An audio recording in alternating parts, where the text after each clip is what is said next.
Naglaro. Hirap. Pag naalala kong galing, gagawin. Chat ako kasi pinapaproblema ko yung sa bahay kung paano na yung aming sitwasyon. Pero may iwan sa anak ko eh. Pang umaga kami lahat. Oh?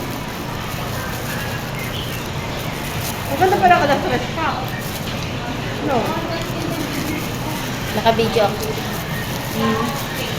Kaya gusto ko lagi ate, alas 3 ako.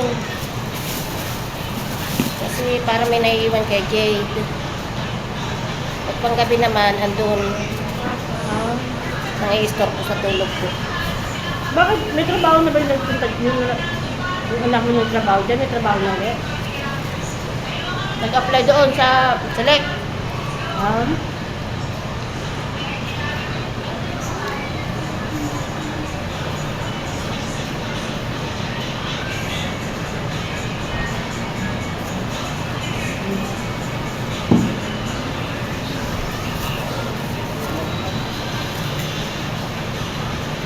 Sarap ulam saging.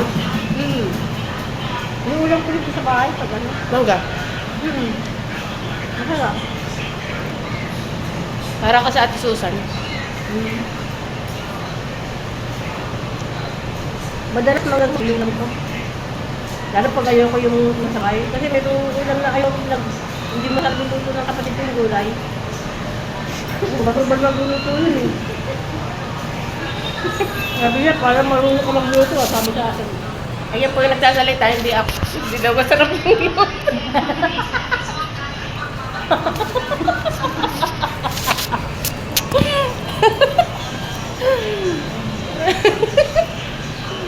Hindi, voice over ko yan natin. Pang umaga kasi tayo, wala akong pang-upload sa mga susunod na araw. Maghayo naman kayo. No. Kaya upload nyo, Yan, wala akong yan. pang-upload sa susunod na araw. Kasi nandito tayo buong maghapon. Alam mo ko eh. Dalawa lang yan. Iba na nga sinabi mo eh. Ay, hindi ako. Ang pangit ko. Tingnan mo na. Ay, ano ko yan? Ano tawag doon? Filter mo ha. Filter mo. Ikakat ko. Ano mo ito eh. Yung maganda ko, yung lagay mo. Pag hindi ako maganda, huwag mo lagay. Hanggang 5 minutes lang to. Tapos dalawa lang ang service namin. Ay! Ano ba naman yan? Huwag naman yan.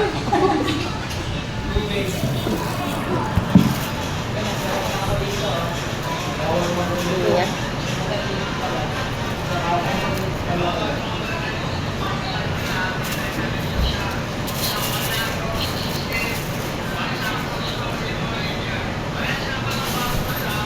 Para tuloy ayaw ko pumerma kayo na. Baka sabihin na sila, hanap-hanap ka ng OT, ngayon may OT na, ayaw mo. Oo. Pero bukas overtime na kami, Alan. Sila lang. Pang umaga lang eh, sabi ni Sir.